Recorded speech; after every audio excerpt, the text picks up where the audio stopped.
جو قوم مسلم کا سر ذلیل ہو رہا ہے وجہ ہے کہ یہ قوم سجدوں سے دور ہوئی.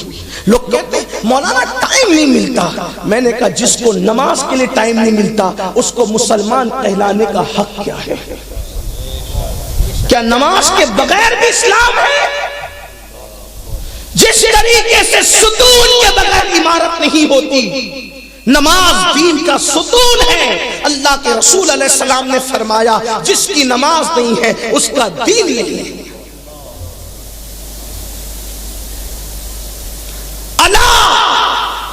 لا دین لہ لا صلاۃ لہ او کما قال، اس کا دین نہیں جس کی نماز نہیں.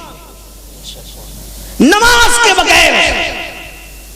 کے بغیر ہم اور آپ، میں اور آپ خود ساختہ قادری بن جائیں، چشتی بن جائیں، نقشبندی بن جائیں، سہروردی بن جائیں، وارسی بن جائیں، مداری بن جائیں، برکاتی بن جائیں، سب کچھ بن جائیں، بلکہ ہمارے چاہنے ماننے والے ہمیں ولی کتب ابدال اور کیا کیا بنا دے، لیکن نماز کو چھوڑ کر اللہ کی عدالت میں ہم اپنا اسلام ثابت نہیں کر سکتے، اپنا مسلمان ہونا ثابت نہیں کر سکتے. میرے پیارے آقا علیہ السلام کے پیارے دیوانوں، اللہ کے رسول علیہ الصلوۃ والتسلیم نے فرمایا جس کی نماز نہیں اس کا دین نہیں. نماز دین کا ستون ہے. پورے قرآن میں کسی عبادت کے بارے میں میرے اللہ نے 2 بار کہا، 3 بار کہا، 4 بار کہا. ایک نماز ایسی عبادت ہے جس کے بارے میں میرے اللہ نے کم و بیش 700 مرتبہ پورے قرآن میں تنبیہ فرمائی، کم و بیش 700 مرتبہ پورے قرآن میں تنبیہ فرمائی. پھر دیکھو تو صحیح، کچھ عبادتیں ایسی ہیں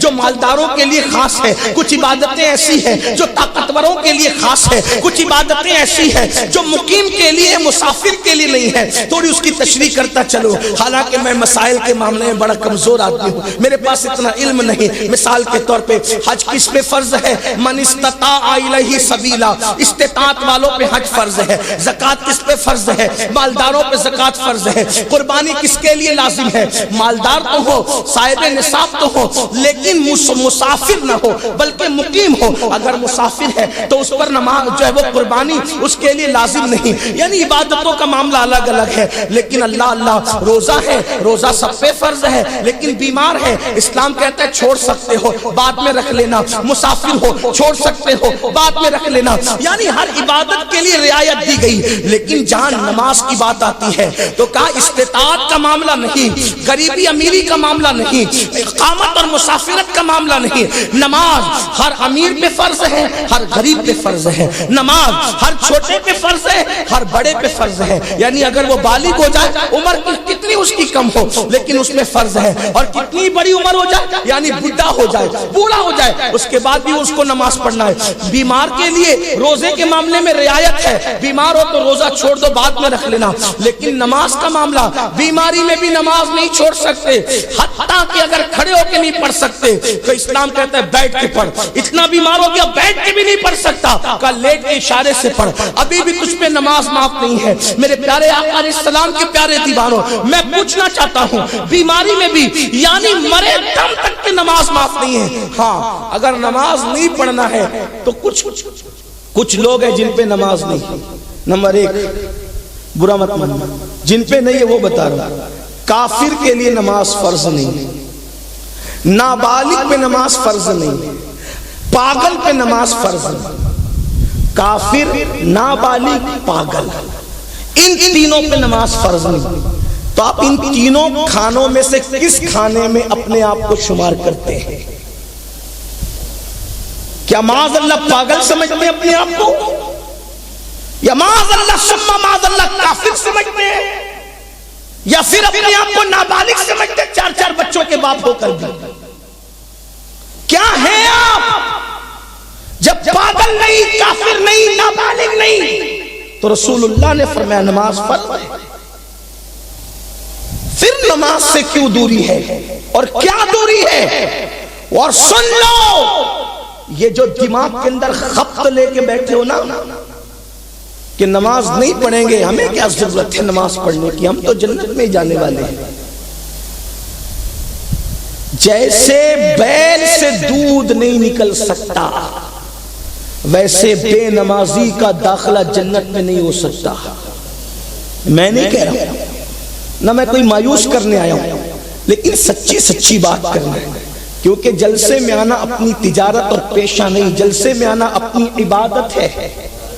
تجارت لوگوں کے لیے کی جاتی ہے، لیکن عبادت صرف خدا کے لیے کی جاتی ہے. تو یہ جو منصب پر آپ بٹھاتے ہیں روزانہ، یہ عبادت ہے ہمارے لیے. اور جب عبادت کرنے بیٹھے تو اس میں خیال صرف خدا کا رہے گا، آپ کا نہیں. اگر آپ کو برا لگتا ہے تو معاف کرنا. آپ کتنی بڑے پیر کے مرید ہیں، کتنی بڑے سلسلے سے وابستہ ہے. پہلی بات تو یہ چیٹنگ ہے. اگر آپ نمازی نہیں ہے تو آپ کا تعلق کسی سلسلے سے نہیں ہے. آپ کسی رنگ کی ٹوپی پہنے، آپ کسی کلر کی ٹوپی پہنے، آپ کتنا بھی پیر کر لیں، اس لیے کہ جس کا پیر نماز نہیں ہے اس کا کوئی پیر ہی نہیں ہے. نماز آپ کا سب سے بڑا پیر ہے. نماز کس کا پیر ہے بتاؤں؟ علی مرتضیٰ کا پیر نماز، صدیق اکبر کا پیر نماز، عمر ابن خطاب کا پیر نماز، عثمان غنی کا پیر نماز، سعد سعید طلحہ زبیر کا پیر کا نام نماز. آپ کہیں گے مطلب کیا؟ پیر اسی کو کہتے ہیں جو خدا تک پہنچاتا ہے. اب رسول اللہ فرما رہے جب تو سجدے میں ہوتا ہے تو تیرے خدا کے درمیان کوئی حجاب نہیں ہوتا. تو نماز سے بڑا پیر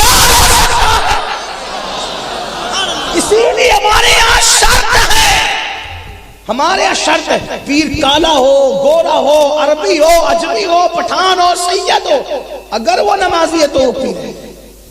اور اگر وہ نمازی نہیں ہے تو نہ اس کو پیر ہونے کا حق ہے اور نہ مرید کو مرید کہلانے کا حق ہے. آپ کس پیری مریدی کی بات کرتے ہیں؟ لوگوں کو برا لگتا ہے. سرکار غریب نواز کے یہاں یہ پیری مریدی تو نہ تھی، غوث پاک کی یہ پیری مریدی تو نہ تھی جو آپ لے کر بیٹھے. جمعہ 2 رکعت مسجد میں جا رہے ہو، نماز کے لیے آتی نہیں. کیوں؟ اس لیے کہ یقینی جنت ہے. سارے پیروں کا پیر، پیران پیر کا بھی پیر. بلکہ اب یہ کہہ دوں، جس کی وجہ سے نماز پیر بن جائے وہ پیر رسول اللہ صلی اللہ علیہ وآلہ وسلم فرماتے ہیں کہ جو ایک وقت کی نماز جان بوجھ کے چھوڑ دے اس کا نام جہنم کے دروازے پہ لکھ دیا جائے. پولیس کے رجسٹر میں نام آ جائے تو راتوں کو نیند نہیں آتی، اور جہنم کے دروازے پہ ایک دن میں 5 بار آپ کا نام لکھا جا رہا ہے. کیسے سکون کی نیند آ رہی؟ آپ کے بچوں کا نام لکھا جائے، آپ کی بیوی کا نام لکھا جائے. اس کا مطلب یا تو یہ ہے کہ آپ اتنے غافل ہو گئے کہ آپ پر حدیث اثر نہیں کر رہی ہے، یا پھر حدیث رسول سے معاذ اللہ اعتماد اٹھ گیا ہے. اعتماد تو مسلمان کا نہیں اٹھ سکتا، لیکن غفلت اس حد تک ہے، غفلت کے پردے اس حد تک ہے کہ مسلمانوں کو کیا ہو گیا. اور پھر آپ کہتے ہیں میری مغفرت کی دعا ہوگی، میرے لیے اتنی دیگیں چیلون کی چڑھے گی، اتنے قرآن بخشے جائیں گے، میری مغفرت ہو جائے گی، اللہ کرے ہو جائے. لیکن اللہ کے رسول نے خود فرمایا جو نماز چھوڑ دیتا ہے اللہ مومنوں کی، نیک مومنوں کی دعا سے اس کا حصہ ختم کر دیتا ہے. یعنی مومنوں کی دعا کی برکت اس کو نصیب نہیں ہوتی. ورنہ مسلمانوں پوری دنیا کے اندر مومنین دعا کر رہے ہیں. آپ کو بتاؤں مومنین تو اپنی جگہ ہے، عرش اٹھانے والے فرشتوں کی ڈیوٹی ہے، عرش اٹھانے والے فرشتوں کی ڈیوٹی یہ ہے کہ وہ عرش اٹھائے رہے اور عرش اٹھائے رکھے ہوئے وہ یہ دعا کرتے رہے اللہ مومنوں کی مغفرت فرما دے. ان کی ڈیوٹی ہے. لیکن یہ برکتیں ملے گی کس کو؟ اللہ کے رسول فرمانے جو نماز چھوڑ دے اللہ والوں کی نیکوں کی دعا سے اس کا حصہ ختم کر دیا جاتا ہے، اس کو حصہ نہیں ملتا. آپ کی سفارش پر کوئی بھی کھڑا ہو جائے میرے بھائی، کوئی بھی کھڑا ہو جائے. بلکہ میں تو کہتا ہوں لوگ شفاعت رسول کے مفہوم کو اتنا مس یوز کر رہے ہیں. حالانکہ ہمارا عقیدہ ہے شفاعتی لأہل الکبائر من امتی، لیکن رسول اللہ کی رحمت پر توجہ کرنے والوں کبھی رسول اللہ کی غیرت پر بھی توجہ کرو.